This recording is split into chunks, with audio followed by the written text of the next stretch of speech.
नमस्कार दोस्तों, स्वागत है आपका हमारे YouTube चैनल एग्ज़ाम हाइव में। और आज हम आपके लिए बायोलॉजी के कुछ ऐसे क्वेश्चन लेके आए हैं जो कि टेट और टीजीटी में अक्सर पूछे जाते हैं। तो आइए उन क्वेश्चनों की तरफ रुख करते हैं। हमारा पहला क्वेश्चन है, विच of the following is an essential amino acid, कि कौन सा एसेंशियल अमीनो एसिड्स है। तो पहले तो हमें ये पता होना चाहिए कि एसेंशियल अमीनो एसिड होते क्या हैं। ऐसे अमीनो एसिड जो कि हमारी बॉडी में खुद सिंथेसाइज नहीं होते और उन्हें हमें अपनी डाइट से लेना पड़ता है। तो वो हैं, जैसे ऑप्शन में दिया गया है वैलिन, ल्यूसिन, ट्रिप्टोफैन। तो इसका सही आंसर है ऑल ऑफ द अबव। ये सारे ही जो हैं वो एसेंशियल अमीनो एसिड्स हैं।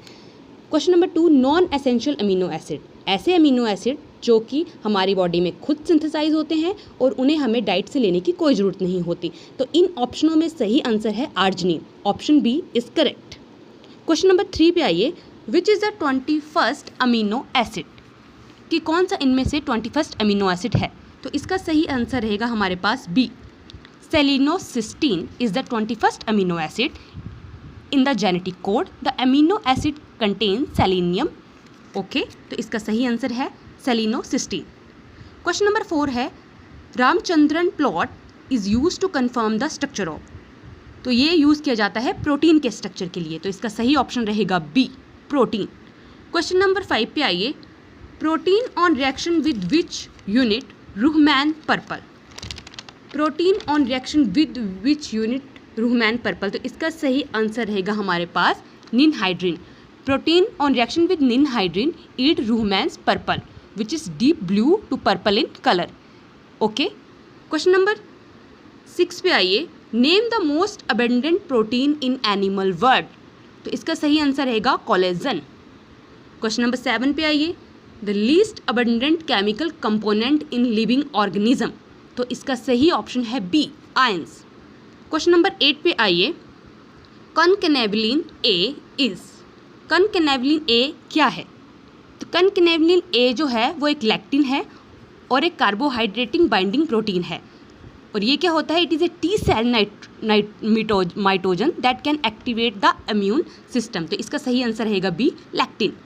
क्वेश्चन नंबर 9 पे आइए, secondary metabolite can be observe in. तो सेकेंडरी मेटाबोलाइट किन में ऑब्जर्व किए जाते हैं। तो ये सभी में ऑब्जर्व किए जाते हैं। तो इसका आंसर रहेगा all of the above. Plant cell में भी, फंगल सेल में भी, माइक्रोबायल सेल में भी, सब में ही। क्वेश्चन नंबर 10 पे आइए, which of the following secondary metabolites are used as drugs. तो इसका सही आंसर रहेगा option A, vinblastine and curcumin. Okay, तो vinblastine treat cancer and curcumin, जिसको हम हल्दी बोलते हैं, हैज़ सेवरल मेडिसिनल प्रॉपर्टी होती हैं। Thus these are secondary metabolites use as drugs. Question number 11 पे आइए, which of the following is not a derivative of cholesterol. तो आपने हमें बताना है कि ये जो ऑप्शन दिए गए हैं इनमें से कौन सा कोलेस्ट्रॉल का डेरिवेटिव नहीं है।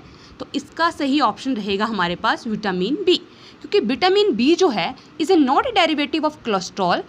These are water soluble protein and a derivative of amino acid, not lipid. Okay. Question number 12 पे आइए, omega 3 fatty acid is present in. Omega 3 fatty acid किस में प्रेजेंट होते हैं। तो इसका सही आंसर रहेगा option B, flaxseed oil. Omega 3 fatty acid जो होते हैं वो फ्लैक्स ऑयल सीड ऑयल में होते हैं। These are the polyunsaturated fatty acid होते हैं। They are important for normal metabolism. Okay, और मेटाबॉलिज्म मैमल्स में are unable to synthesise omega 3 fatty acids.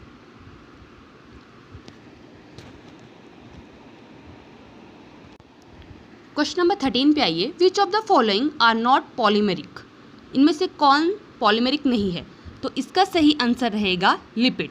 Lipid are not polymeric compound, क्योंकि polymer are substance formed by the polymerisation of monomer, but the basic unit of lipid are fatty acid and glycerol molecule. Okay, और instead अगर तुम they form triglyceride from the fatty acid and 1 glycerol. Question number 14, type of amino acid found in protein. तो इसका सही answer रहेगा 20। Question number 15 पे आइए, amino acid tryptophan is the precursor for the synthesis of. तो इसका सही answer रहेगा melatonin and serotonin, option D is correct. Question number 16, variety of amino acid are formed on the basis of. Different type के amino acid formed होते हैं, लेकिन किस basis पे? तो ये होते हैं option D, nature of R group, जो कि अल्काइल ग्रुप होता है, उसके बेस पे ही अमीनो एसिड की हम वैरायटी डिसाइड करते हैं। Question number 17, the aromatic amino acid. तो एरोमेटिक अमीनो एसिड कौन सा होता है? तो इसमें सभी करेक्ट हैं, तो इसलिए इसका सही आंसर रहेगा D, all of the above. Question number 18, which of the following organic compound is the main constituent of lecithin. कि इनमें से कौन सा जो है वो मेन कॉन्स्टिट्यूट्स है लेसिथिन का? तो phospholipids, option D, option B जो है वो मेन कॉन्स्टिट्यूट्स है लेसिथिन का। These molecules are composed of choline and inositol. It is found in all living cells and serve as a major component of cell membrane. Question number 19. Zinc is a cofactor for which enzyme? Zinc किस enzyme का cofactor है? तो इसका सही answer रहेगा हमारे पास carboxypeptidase. तो option C is correct. Question number 20 पे आइए। Apoenzyme are dash portion of the enzyme. तो एपो इंजाइम जो होते हैं वो प्रोटीन पोर्शन होते हैं इंजाइम के, इसीलिए option C is correct, protein. Number 21, glycogen is a homopolymer made up of. Glycogen किसका होमोपॉलीमर है? तो इसका सही आंसर रहेगा ग्लूकोज यूनिट का, option A is correct. Question number 22, which of the following sugar have the same number of carbon at present in glucose. तो इसका सही आंसर रहेगा हमारे पास ऑप्शन ए, फ्रक्टोज, क्योंकि फ्रक्टोज जो होता है वो कीटोहेक्सोज है विथ 6 कार्बन, बट इसमें जो कीटोन होता है वो फंक्शनल ग्रुप में होता है। और अगर हम ग्लूकोज की बात करें तो वो भी एल्डोहेक्सोज होता है, पर उसमें जो फंक्शनल ग्रुप होता है वो एल्डिहाइड होता है, लेकिन दोनों में जो कार्बन होता है वो सेम ही रहता है, 6। ओके, आगे है question number 3, quantitative test for protein include. कौन सा क्वांटिटेटिव टेस्ट प्रोटीन के लिए किया जाता है? तो इसके लिए हम करते हैं ज़ैंथोप्रोटिक टेस्ट, जो कि प्रोटीन के लिए होता है। उसके अलावा जो सुडन टेस्ट, ब्लैक टेस्ट है, is used in the quantitative analysis of fats. और जो टोलन टेस्ट और आयोडीन टेस्ट होते हैं वो हम एनालिसिस करते हैं स्टार्च की। क्वेश्चन नंबर 24 पे आइए। Triglycerides are composed of.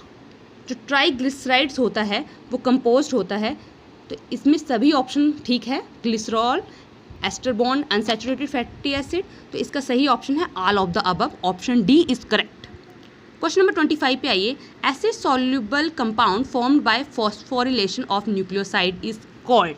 तो nucleoside on phosphorylation form nucleotide. तो ये क्या फॉर्म करता है? न्यूक्लियोटाइड। तो option D is correct. Question number 26 पे आइए। The primary structure of protein molecule has. तो इसका सही आंसर है 2 एंड। जो प्राइमरी स्ट्रक्चर होता है प्रोटीन मॉलिक्यूल्स में, उसमें 2 एंड्स होते हैं। This 2 ends of the polypeptide chain, इसमें एक सी टर्मिनल होता है और एक एन टर्मिनल होता है, based on the nature of free group on each. Okay, question number 27, an amino acid under certain condition है both positive and negative charge simultaneously in the same molecule, such a form of amino acid is called. ऐसा amino acid जिसमें कि positive और negative charge दोनों simultaneously होते हैं, उसको हम बोलते हैं ड्यूटेराइन। Okay, option D is correct. Question number 28, amino acid have both an amino group and a carboxyl group in their structure, which amongst the following is an amino acid. जिसमें कि कार्बोक्सिल ग्रुप भी होता है और जिसमें कि amino group भी होता है। तो इसका सही आंसर रहेगा हमारे पास ऑप्शन डी, ग्लाइसिन। ग्लाइसिन में दोनों ग्रुप होते हैं। Question number 29, identify the which of the following carbon compound hydrocyclic है। Question number 29, identify the which of the following carbon compound hydrocyclic ring can be form. तो ये form करता है हमारे नाइट्रोजन बेसिस। तो इसका सही आंसर रहेगा ऑप्शन सी। नाइट्रोजन बेसिस में आपको पता ही है क्वाइनिन, सिस्टोसिन, यूरेसिल, थाइमिन। तो ये सारे जो है वो हाइड्रोसाइक्लिक रिंग फॉर्म करते हैं। Question number 23, nucleoside having a phosphate group form. जब न्यूक्लियोसाइड के पास फॉस्फेट ग्रुप होता है तो वो क्या बनाता है? तो वो बनाता है न्यूक्लियोटाइड्स। तो ये हमारे कुछ क्वेश्चन थे जो कि एग्जाम के पॉइंट ऑफ व्यू से बहुत ज़्यादा इंपॉर्टेंट हैं, तो आप इनको एक बार ज़रूर देखें। अगर अभी तक आपने हमारे चैनल को सब्सक्राइब नहीं किया है तो हमारे चैनल को सब्सक्राइब करें, लाइक करें, शेयर करें और कमेंट भी करें। Thank you and have a nice day.